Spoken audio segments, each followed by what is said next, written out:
Abby humphed. Stop pretending when you don't know anything, she rolled her eyes.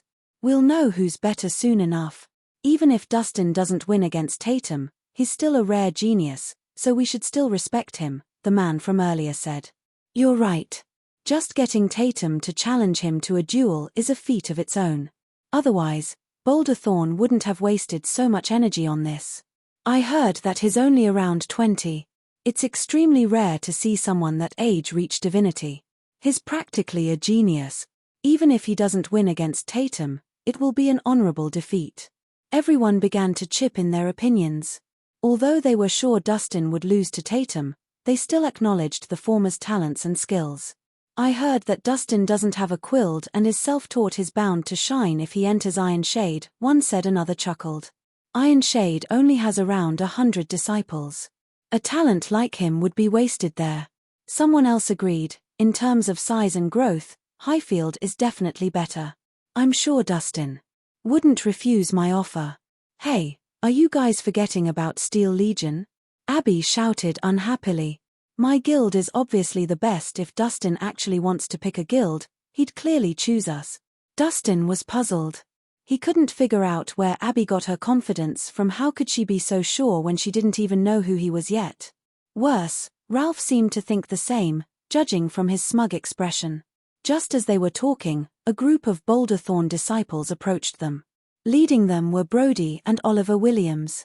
My, if it isn't Maximum. Brody sneered when he spotted Maximus. What's a useless man like you doing here? That's none of your business, Maximus retorted coldly.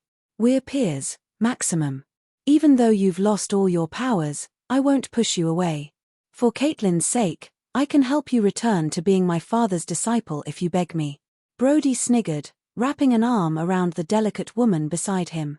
Maximus' face immediately darkened when he saw who it was.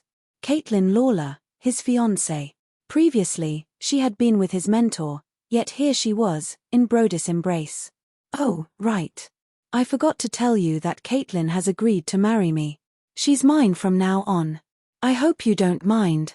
Brody mocked. What? Maximus' eyes widened, his hands clenched into fists. Is that true, Caitlyn?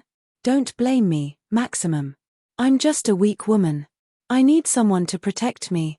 Now that you've lost all your powers, I can only rely on Brody, Caitlyn answered frankly.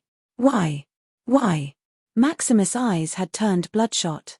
You said you'd wait for me, and we'd be together forever, so why would you marry him? Are you an idiot, Max? Caitlyn rolled her eyes. You don't think that I truly like you, do you? What I like is power. Power to control others.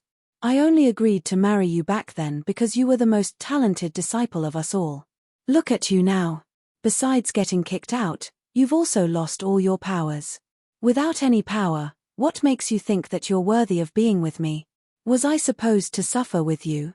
Don't be foolish,